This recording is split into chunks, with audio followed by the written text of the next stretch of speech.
students, after the discussion of chemotherapy of protozoa, जो हम protozoal chemotherapy पढ़ चुके हैं, उसके बाद हम जो आगे इसी के टाइप में आ जाता है, that is anthelmintic drugs. So today we will discuss about the anthelmintic drugs के बारे में हम डिस्कस करेंगे. So let's begin with anthelmintic drugs. In this we will discuss about the introduction पढ़ेंगे और इसकी जो क्लासिफिकेशन है उसके बारे में आज हम डिस्कस करेंगे. तो let's begin with the introduction of anthelmintic drug. अब anthelmintic drugs होती क्या हैं?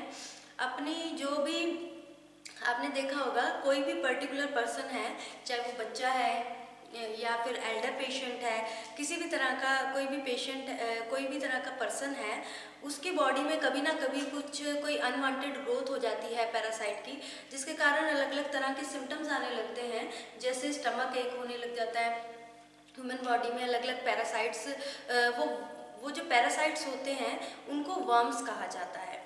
तो जो ड्रग्स उन ह्यूमन बॉडी के अंदर, जो हमारी ह्यूमन बॉडी में अनवांटेड जो ग्रोथ हो रही है पैरासाइट की, वर्म्स की ग्रोथ हो रही है और जो इन्फेक्शन हो रही है, उन वर्म्स को कौन कंट्रोल करता है? वो कंट्रोल करता है एंथलमिंटिक ड्रग्स. तो आपने देखा होगा बहुत से ऐसे कुछ छोटे बच्चे होते हैं, वो छोटे बच्चे क्या करते हैं, जैसे मिट्टी वगैरह खा जाते हैं, तो उसके कारण उनके पेट में स्टमक एक होने लग जाता है. स्टमक एक वो उसका रीज़न क्या होता है? क्योंकि जो उन्होंने मिट्टी, जो क्ले है, जो भी खाई है, उसने जो भी एनगल्फ कर ली, उसको एनगल्फ करने के बाद उसके जो स्टमक में वर्म्स बनने लग जाते हैं. ड्यू टू अब वो जो वर्म्स की फॉर्मेशन हो रही है, वो किसके कारण हो रही है? उसने तो मिट्टी खाई है. अब उस मिट्टी में जो अनहाइजीनिक रीज़न क्या है, जो एनवायरनमेंट है उसमें अनहाइजीनिक होने के कारण वो पेट में आगे वर्म्स बना देते हैं, जिसके कारण जो बच्चे होते हैं उनका स्टमक एक होता है. और अगर बात करें, कई बार कुछ जो बड़े लोग होते हैं उनका पैर काफ़ी सूज जाता है, सोजिश हो जाती है, जिसको फिलेरियासिस एक डिजीज़ होती है. कॉमन लैंग्वेज में उसको हाथी पाँव बोलते हैं, कि बहुत ज़्यादा वो बड़ा, इतना ज़्यादा इन्फ्लेमेशन हो जाती है कि बड़ा पाँव बन जाता है. वो भी एक तरह से वर्म्स हैं बॉडी में. तो वो एक तरह की सीवियर कंडीशन होती है, जिसमें जो वर्म्स होते हैं ना, वो बहुत ज़्यादा उसकी जो सीवियरिटी वो बढ़ जाती है. तो ये जनरल बात बताइए कि किस तरह से जो अनवांटेड पैरासाइट हैं वो हमारी बॉडी में जो ग्रो कर जाते हैं, उसको या तो अब एंथलमिंटिक ड्रग्स का काम क्या होता है? दो तरह से एक्ट करती है.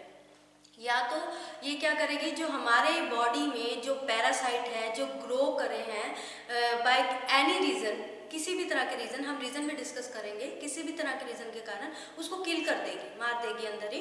या फिर क्या करेगी, जो हमारी एंथलमिंटिक ड्रग्स है वो जो बॉडी में पैरासाइट है उसको एक्सपेल आउट कर देगी हमारी बॉडी से, बाय द किस मीन से? बाय स्टूल्स के मीन से उसको निकाल देगी. अब देखो, चाहे वो किसी मेथड से उसको जो वर्म्स है उसको या तो किल करे या एक्सपेल आउट करे, मोटिव दोनों का सेम है, ऑब्जेक्टिव दोनों का सेम है, कि जो होस्ट है उसको वर्म से रिलीव करना बाय एनी मेथड, किसी भी मेथड का यूज करके, चाहे उसको किल करते, चाहे उसको बॉडी से एक्सपेल आउट करते. तो अब मैंने दो वर्ड्स यूज किए हैं कि या तो वो उसको किल करेगी या बॉडी से एक्सपेल आउट करेगी. किल करना मीन्स किल, अब इसमें दो टर्म्स आ जाएंगी. किल करना मीन्स इसमें दैट इज वर्मीसाइडल होता है. इसमें वर्म्स होता है तो इसको वर्मी लिखा जाता है, वर्मीसाइडल. और अगर मान लो इसको किल की जगह इसको एक्सपेल आउट करना है हमारी बॉडी से, जो हमारे जो पैरासाइट है हमारी बॉडी में है, हमारी बॉडी उसके लिए, पैरासाइट के लिए क्या हो गई? होस्ट हो गई. तो उसको क्या कहेंगे? वर्मीफ्यूज. वर्मीसाइडल एंड वर्मीफ्यूज, ये दो तरह की टर्म है. तो अगर हम बात करें, डिस्कस करें कि इसको कैसे डिफाइन करेंगे एंथलमिंटिक ड्रग्स को. Anthelmintic drugs are the drugs that either kill और एक्सपेल इन्फेस्टिंग हेलमिंथेस. जो हेलमिंथेस मतलब कि जो वर्म्स है उसको या तो किल कर देगी या फिर उसको क्या करेगी, हमारी बॉडी से एक्सपेल आउट कर देगी with the help of, by the means of stools की हेल्प से.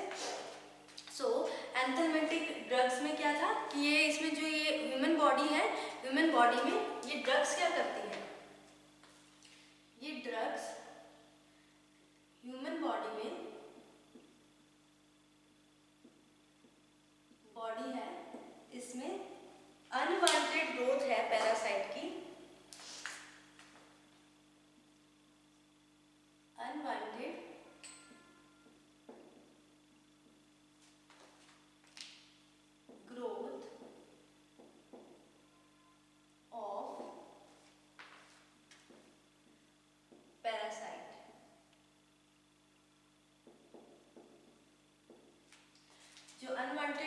है पैरासाइट की, ये क्या करते हैं, इन्फेक्शन कॉज करते हैं। ये वर्म्स हैं तो ये कॉज करते हैं इन्फेक्शन।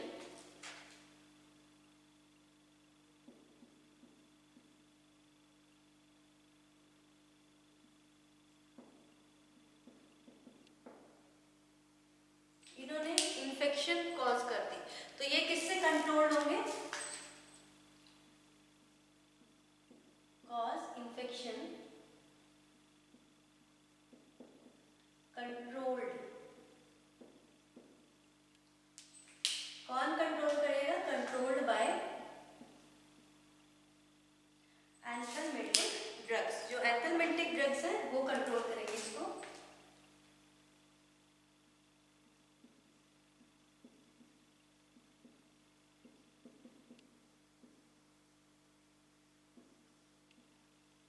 एंथलमेटिक ड्रग्स है वो इसको कंट्रोल करते हैं। तो ये होती है एंथलमेटिक ड्रग। अब इसमें एक दो टर्म्स आ गई, वर्मीसाइडल एंड वर्मीफ्यूज। अगर ये किस मेथड से कर सकता है, टू टाइप से कर सकता है, दो मेथड्स होते हैं। अब इसके मेथड्स क्या होंगे,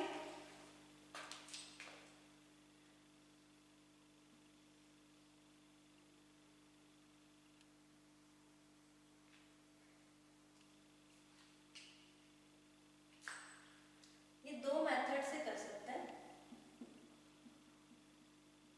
कैसे रिलीव करेगा हमें, वर्म से, जो वर्म्स होते हैं उससे रिलीव करने के लिए सबसे पहले या तो किल कर देगा या फिर एक्सपेल करेगा। Expel from body by stools. ये दो तरह के काम से इसको हमारे वर्म्स को हमारे बॉडी से निकाल देगा। तो इसमें इसके दो एक्शन हो सकते हैं, किल कर रहा है यानी वर्मीसाइडल,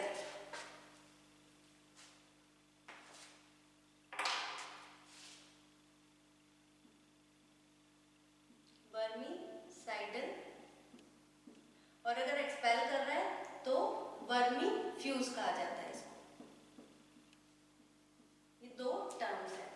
सो एंथलमेटिक ड्रग्स, अब ये जो प्रॉब्लम है ये होती कैसे है, इसका मेन कॉज क्या है। अब देखो ऑब्जेक्टिव, चाहे वो उसको किल करे चाहे वो उसको बॉडी से एक्सपेल आउट करे, जो इसका मेन मोटिव यही है कि जो होस्ट है, होस्ट कौन होगा, जो वर्म्स जिसकी बॉडी में बैठा है ना वो उसके लिए होस्ट है। तो होस्ट को उस वर्म से रिलीव करना है।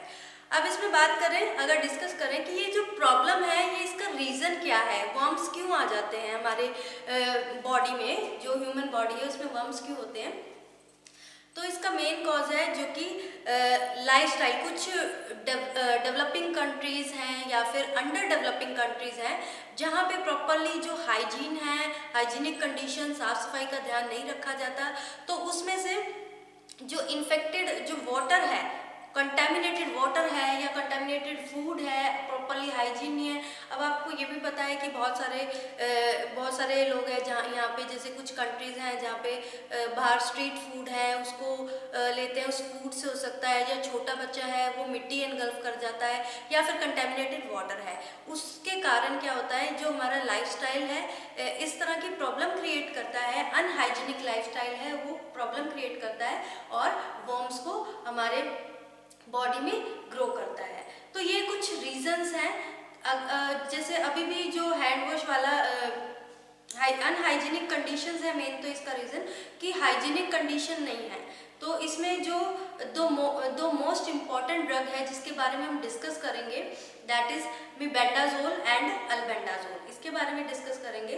तो इसमें रीज़न सिर्फ यही रहता है कि कंडीशन प्रॉपर नहीं होती, अनहाइजीनिक कंडीशन होती है due to lack of awareness. कई जगह तो अवेयरनेस ही नहीं है पूरी। जैसे अब जो कोरोना टाइम आया है तब इसमें ज़्यादा हैंड वॉश का प्रोसीजर अब स्टार्ट हुआ है, पहले इतना नहीं होता था। अब हर एक बिफोर मील्स, आफ्टर मील्स और हर हैंड वॉश का बहुत ध्यान रखा जाता है। हमेशा कहीं बाहर से भी आया, किसी चीज़ को टच भी किया है तो हैंड वॉश प्रोसीजर स्टार्ट हो गया, वो हाइजीनिक कंडीशन अब मेंटेन रहने लगी। पहले ये सब इतना ध्यान नहीं दिया जाता था।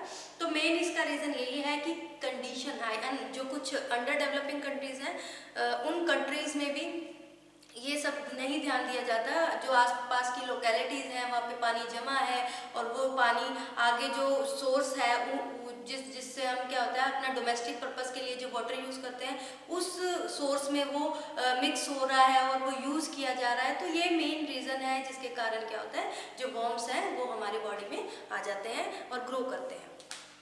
अब इसमें जो पैरासाइट्स हैं हमारी बॉडी में, रीज़न तो हो गया, अब हम पैरासाइट्स हैं हमारी बॉडी में एंटर कर रहे हैं। अब वो पैरासाइट्स हमारी बॉडी को कैसे हार्म करते हैं, होस्ट जो है वो कैसे हार्म करेंगे, तो उसको वो देखेंगे। First of all how the जो पैरासाइट्स हैं वो कैसे हार्म करते हैं। पैरासाइट्स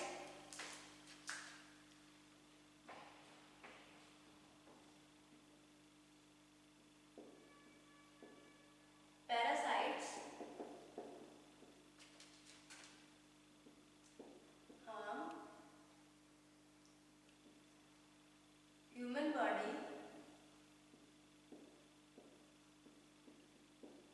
बाय कैसे हार्म करते हैं वो एक ह्यूमन बॉडी को। सबसे पहले तो ये क्या कर देते हैं, जो ह्यूमन बॉडी है उसको डिप्राइव करते हैं from food. They deprive from food.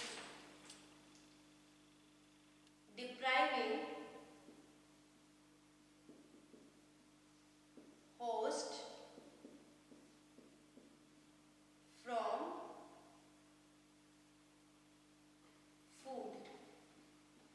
सबसे पहला जो काम करते हैं ये जो वर्म्स हैं जो जिसमें रह रहे हैं, जिस होस्ट में रह रहे हैं, अब ये क्या करते हैं वहीं से अपना सर्वाइवल के लिए, ग्रोथ के लिए क्या करते हैं, उससे फूड लेते हैं। तो खुद फूड लेते रहते हैं जिसके कारण क्या होता है, जो वो खाता है, जो भी होस्ट अपना फूड लेता है वो खुद वो यूज़ कर लेते हैं, जिसके कारण जो होस्ट है उसको कम न्यूट्रिएंट्स मिलते हैं, तो वो उसको फूड प्रॉपरली उतना अवेलेबल नहीं हो पाता, होस्ट को उसको न्यूट्रिएंट्स नहीं मिल पाते। जैसे मैंने आपको उसमें जो कीमोथेरेपी में ऑफ द प्रोटोजोल ड्रग्स में भी थोड़ा सा बताया था कि कैसे जो प्रोटोजो आते हैं कुछ जो बॉडी में जाके क्या होता है, उसका जो सर्वाइव करने के लिए होस्ट है उसकी बॉडी में सर्वाइव करने के लिए क्या करते हैं, उसके न्यूट्रिएंट का यूज़ करते हैं। वैसे ही इसमें ये क्या करते हैं, होस्ट का न्यूट्रिएंट खुद खा लेते हैं तो उसके पास कुछ नहीं रह जाता, उसके पास जितना फूड उसको चाहिए उतना अवेलेबल नहीं होता। सेकंड रीज़न क्या है, सेकंड और क्या करते हैं ये जो भी blood loss, they are causing the blood loss. Blood loss कैसे कॉज करते हैं, causing blood loss. Blood loss कैसे करते हैं, ये क्या करते हैं, जितने भी जो ये ब्लड को यूज़ करते हैं अलग अलग सिचुएशन में, जो ब्लड फॉर्मिंग न्यूट्रिएंट्स है ना उसको कंज्यूम करना स्टार्ट कर देते हैं। ब्लड फॉर्मिंग न्यूट्रिएंट्स को कंजप्शन करते हैं, उसको कंज्यूम करने लग जाएंगे, जो कि इम्पॉर्टेंट है ब्लड बनाने के लिए। ब्लड नहीं बनेगा, ब्लड की फॉर्मेशन नहीं होगी, यानी आरबीसी की प्रोडक्शन नहीं होगी, तो इस तरह के इफेक्ट कर देते हैं। और क्या करते हैं, इंजरी करते हैं। और कैसे इफेक्ट करते हैं एक होस्ट को, cause injury to the organ. कैसे, जहां पे रहते हैं, इंजरी टू ऑर्गन्स, जिस ऑर्गन में रहते हैं उस ऑर्गन को एंगल्फ करना, खाना स्टार्ट कर देते हैं, या फिर उस ऑर्गन में पेनिट्रेट होते हैं और पेनिट्रेट होके सर्वाइव करते हैं। हाँ, और क्या करते हैं, जो क्या करते हैं, ब्लड लॉस। इसको हम इससे भी इंटर रिलेट कर सकते हैं कि एक ऑर्गन में इंजरी करके क्या करते हैं, इंजरी करने के कारण उसमें ब्लड लॉस हो जाता है, they cause the blood loss. तो ये कुछ इस तरह के रीज़न है कि जिसमें क्या होता है, जो पैरासाइट है ह्यूमन बॉडी को कैसे हार्म पहुंचाते हैं, कैसे नुकसान पहुंचाते हैं। या तो उसका जो फूड है जिसमें होस्ट में रहते हैं, उसका जो फूड है वही खुद ले लेते हैं, एंगल्फ कर लेते हैं, जिसके कारण जितना फूड अवेलेबल होना चाहिए टू द होस्ट वो उसको अवेलेबल नहीं होता, उसको न्यूट्रिएंट नहीं मिल पाते। ब्लड लॉस कॉज करता है ब्लड फॉर्मिंग, कुछ ब्लड फॉर्मिंग जो न्यूट्रिएंट्स होते हैं उसको यूज़ कर लेते हैं। अब ब्लड फॉर्मिंग खुद खा जाएंगे, वो खुद यूज़ कर लेंगे तो ब्लड की फॉर्मेशन नहीं होगी, आरबीसी की प्रोडक्शन नहीं होगी, इस तरह के इफेक्ट शो करते हैं। और जिस ऑर्गन में रहते हैं, नंबर 3 क्या है कि जिस ऑर्गन में वो बैठे हैं उसी ऑर्गन को खाना स्टार्ट कर देते हैं, तो वो इंजरी कॉज कर देते हैं या फिर उसमें पेनिट्रेट हो जाते हैं। तो उस अपने सर्वाइवल के लिए करते हैं ना वो, और क्या कॉज करता है वो ब्लड लॉस करता है। और एक हार्म और भी पहुंचाते हैं कि जो पैरासाइट होते हैं, अब वो जो फूड मटेरियल तो ले रहे हैं तो उसमें एक्सक्रीट आउट भी करेंगे, तो उसका जो वेस्ट मटेरियल होता है पैरासाइट का उसमें केमिकल्स होता है, उसको टॉक्सिन्स कहते हैं। और आपको पता है कि टॉक्सिन्स क्या करते हैं, बॉडी को हार्म करते हैं, जो हमारी बॉडी है, जो होस्ट की बॉडी है उसको हार्म पहुंचाते हैं। तो इसमें क्या होता है, ये क्या सिक्रीट करते हैं, सिक्रीट टॉक्सिन्स। कैसे हम करते हैं, बाय सिक्रेटिंग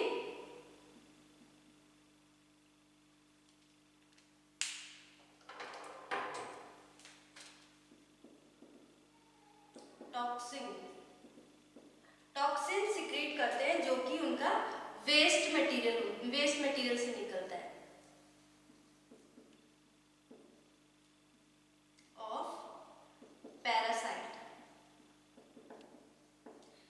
जो पैरासाइट्स होते हैं उनकी वेस्ट मटेरियल से वो सिक्रीट होता है टॉक्सिन, और वो टॉक्सिन उसको हार्म पहुंचाता है, बहुत नुकसान पहुंचाता है। ये तो हो गया हमारा कि किस तरह से वो एक्ट करता है और किस तरह से वो एक पैरासाइट है जो होस्ट जिसमें रह रहा है उसको कैसे नुकसान पहुंचाता है। अब इसमें चॉइस ऑफ ड्रग, अगर हम बात करें कि हमें इतनी सारी ड्रग्स अवेलेबल हैं, मैंने आपको 2 ड्रग्स के बारे में बताया, मीबेंडाजोल एंड अल्बेंडाजोल। ये 2 ड्रग्स हैं जो कि बहुत इम्पॉर्टेंट है और मेन इसको फर्स्ट चॉइस ऑफ ड्रग भी कहा जाता है। अब हमने एक ड्रग की सिलेक्शन करनी है तो वो किस बेसिस पे करेंगे, choice of drugs. Choice of drugs,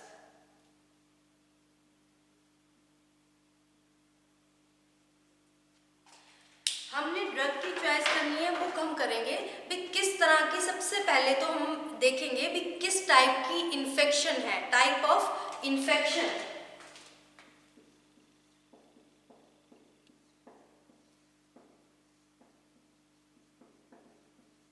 अब ये जो इन्फेक्शन है इसमें भी अलग अलग जो वर्म्स हैं इसके अलग अलग कैटेगरीज हैं, जैसे राउंड वर्म्स होते हैं, टेप वर्म्स होते हैं, पिन वर्म्स होते हैं, हुक वर्म्स होते हैं। किस तरह का वर्म है जो कि इन्फेक्शन कर रहा है।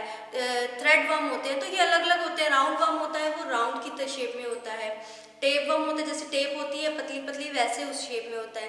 पिन वर्म जैसे इनका नाम है ना उसी तरह के होते हैं। पिन वर्म होता है जैसे पिन की शेप में होता है, जैसे पिन होती है वैसे ही पिन की शेप में होता है। या फिर कोई थ्रेड वर्म है, थ्रेड की जैसे धागा होता है ना उसकी शेप में होता है।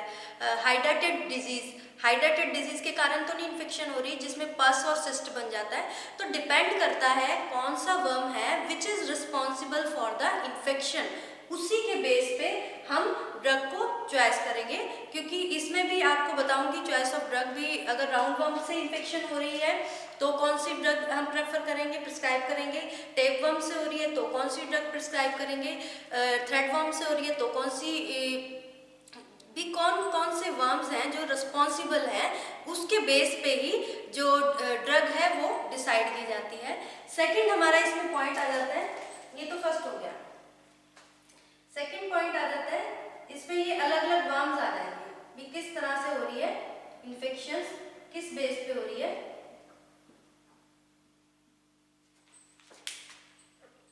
राउंड वर्म, अलग अलग तरह के वर्म्स आते हैं, राउंड वर्म्स,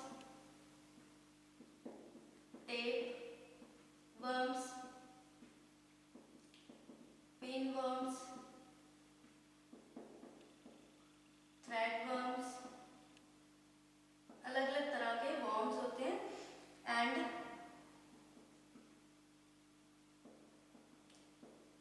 डिजीज, इस डिजीज में सिस्ट और पस की फॉर्मेशन होती है, वो वर्म्स। तो किस टाइप से इन्फेक्शन हो रही है, सबसे पहला पॉइंट। उसके बाद नेक्स्ट है एफिकेसी, ये तो फर्स्ट हो गया। सेकंड आ गया हमारा एफिकेसी। Efficacy means effectiveness.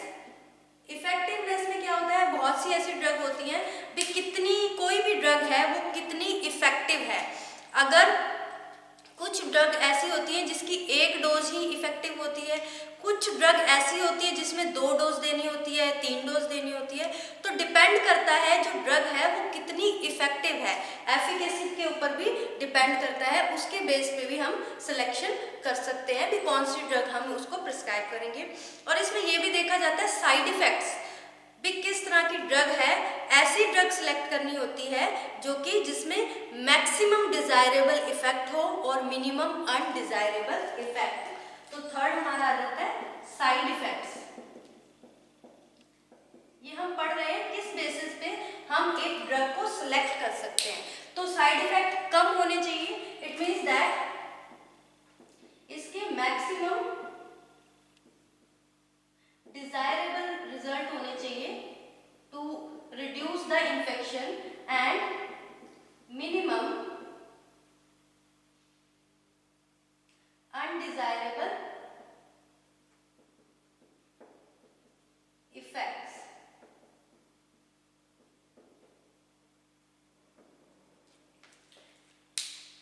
तो हम इन बेसिस पे जो ड्रग है उसको सेलेक्ट कर सकते हैं। सबसे पहला बेसिस था कि किस तरह की इन्फेक्शन है। अब बहुत सारे वर्म्स होते हैं which are responsible for the infection और कॉज कर देते हैं इस तरह की प्रॉब्लम, जैसे राउंड वर्म्स हो गए, टेप वर्म। तो उसके ऊपर डिपेंड करता है किस तरह का वर्म है जो कि इन्फेक्शन कॉज कर रहा है। सेकेंड हमारा पॉइंट आ जाता है एफिकेसी, जो ड्रग है वो कितनी इफेक्टिव है, क्या उसकी एक डोज सफिशिएंट है। कुछ ड्रग होती है जिसकी एक डोज सफिशिएंट है, जैसे मीबेंडाजोल है, इसके बारे में आपको आगे डिटेल में करवाऊंगी। मीबेंडाजोल ऐसी ड्रग है जो कि बहुत ज़्यादा इफेक्टिव है, तो उसकी लो डोज ही सफिशिएंट है, एक डोज ही सफिशिएंट है। कुछ ऐसी ड्रग होती है जिसकी 3 या 4 डोज देनी पड़ती है। तो डिपेंड करता है कितनी इफेक्टिव है वो ड्रग, उसके बेस पे भी हम ड्रग को सेलेक्ट कर सकते हैं। नेक्स्ट हमारा आ जाता है कि साइड इफेक्ट, जो ड्रग है उसके कितने कोई साइड इफेक्ट्स कितने हैं, और ड्रग इस तरह की सिलेक्ट करेंगे जो कि डिजायरेबल इफेक्ट जो हमें चाहिए वो मैक्सिमम हो, जो अनडिजायरेबल जिसके adverse effect, adverse drug reaction कम हो, मिनिमम हो, कम से कम, उस बेसिस पे हम इसको सेलेक्ट करते हैं। तो this is about the general introduction of the anthelmintic drugs. अब हम नेक्स्ट पढ़ेंगे classification of the drugs according to the treatment of infection. किस तरह की इन्फेक्शन है, राउंड वर्म से हुई है, टेप वर्म से हुई है, या फिर पिन वर्म से, थ्रेड वर्म से, किस तरह की इन्फेक्शन है, उसके बेसिस पे उसका ट्रीटमेंट देखेंगे। तो ये हम करेंगे नेक्स्ट लेक्चर में, अभी नहीं करेंगे, नेक्स्ट लेक्चर में इसको करेंगे। तो आज हमने किया कि इसकी जनरल इंट्रोडक्शन, ये होता क्या है, एंथलमेंटिक ड्रग क्या होती है, किस तरह से ये एक्ट करता है, और जो ह्यूमन बॉडी है उसको कैसे इफेक्ट करता है, और उसको करेक्ट करने के लिए, सही करने के लिए, उसके ट्रीटमेंट के लिए हम जो ड्रग चूज करते हैं वो किस बेसिस पे चूज करते हैं। ये 2-3 बेसिस बताए हैं, उन बेसिस पे चूज करते हैं। अब नेक्स्ट जो हमारा लेक्चर होगा उसमें हम क्लासिफिकेशन पढ़ेंगे। सो अभी तक के लिए इतना ही। Thank you students.